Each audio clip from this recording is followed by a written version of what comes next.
Comment faire pour améliorer la communication avec une personne qui vous est chère? Bonjour les amis et bienvenue sur la chaîne Réalise-toi Magnétisme. Dans la vidéo d'aujourd'hui, je vais vous partager quelques conseils et astuces que vous pouvez mettre en place afin d'améliorer la communication avec une personne qui vous est proche. Si vous êtes nouveau sur cette chaîne, je vous invite à vous abonner et si cette vidéo vous plaît, je vous remercie de me laisser un like. Vous pouvez également partager la vidéo autour de vous et je vous invite à me laisser en commentaire vos ressentis, vos sensations et également les difficultés que vous rencontrez. Pour les personnes qui souhaitent prendre un rendez-vous, sachez que je me trouve dans le 57 et pour les personnes qui viennent de plus loin, nous avons sur place une chambre d'hôte. Vous pourrez retrouver toutes ces informations sur mon site internet qui se trouve en lien dans le descriptif de cette vidéo. C'est parti pour les conseils en communication. Alors, le premier point qui est fondamental lorsque l'on échange avec une personne, et notamment une personne à laquelle on tient, c'est d'abord de verbaliser les choses.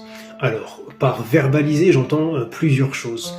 Le premier point, c'est de dire les choses avec sincérité, c'est-à-dire être le plus proche possible de ses ressentis, de ce que cela nous fait sur le plan émotionnel et de décrire simplement les situations qui nous causent du tort en expliquant pourquoi. Et donc, lorsque l'on dit pourquoi, eh bien, il faut également le faire sans détour, ne pas passer par de la manipulation en faisant plein de sous-entendus.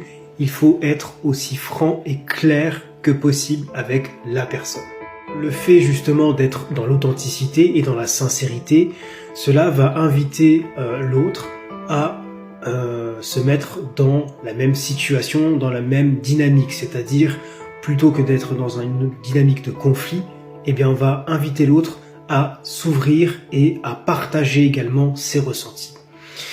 Donc la verbalisation, il est important qu'elle se fasse de manière sincère.